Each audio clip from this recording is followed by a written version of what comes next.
जय हिंद बच्चों। कक्षा 10वीं विषय गणित में आज हम वार्षिक परीक्षा 2025-26 हेतु संभावित प्रश्न पढ़ेंगे जो पेपर में आने वाले हैं। हम प्रतिदिन एक अध्याय से एक प्रश्न, एक या दो प्रश्न प्रतिदिन पढ़ेंगे। तो आइए आज अध्याय 1 का पहला प्रश्न। उदाहरण है, संख्याओं 4 घाते n अंक पर विचार कीजिए जहां n एक प्राकृत संख्या है। जांच कीजिए कि क्या n का कोई ऐसा मान है जिसके लिए 4 घाते n अंक शून्य पर समाप्त होता हो। आइए इसको हल करते हैं। देखें, पहले सबसे पहले क्या दिया है, दी गई संख्या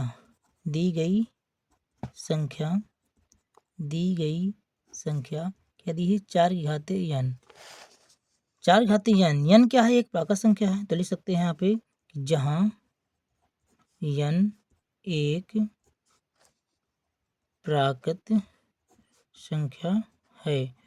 प्राकृत संख्या का मतलब क्या होता है, ऐसी संख्या, प्राकृत संख्या का मतलब क्या होता है, ऐसी संख्या जो 1 से लेकर के अनंत तक चलती है या गिनती की संख्याओं को प्राकृत संख्या कहा जाता है।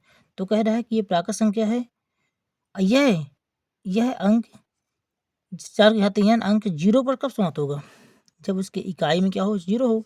0 मतलब कब होगा, 10 में हो सकता है, 20 में, 30 में, 40 में, 50 में, इस प्रकार हो सकता है। तो इसका मतलब कब होगा कि जब इसमें 2 और 5 का गुणनखंड हो।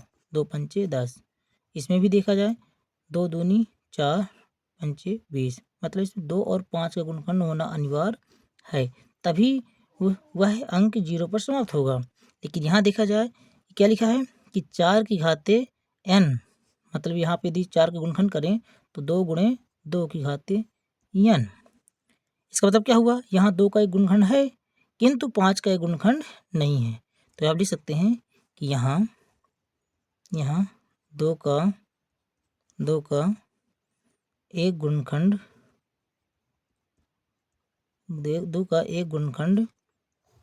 2 का एक गुणनखंड है किंतु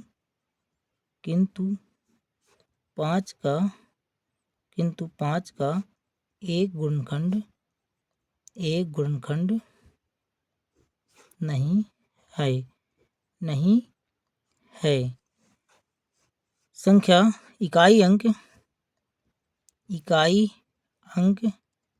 0 पर समाप्त होने के लिए 2 और 5 का गुणनखंड होना जरूरी है। इसलिए यह संख्या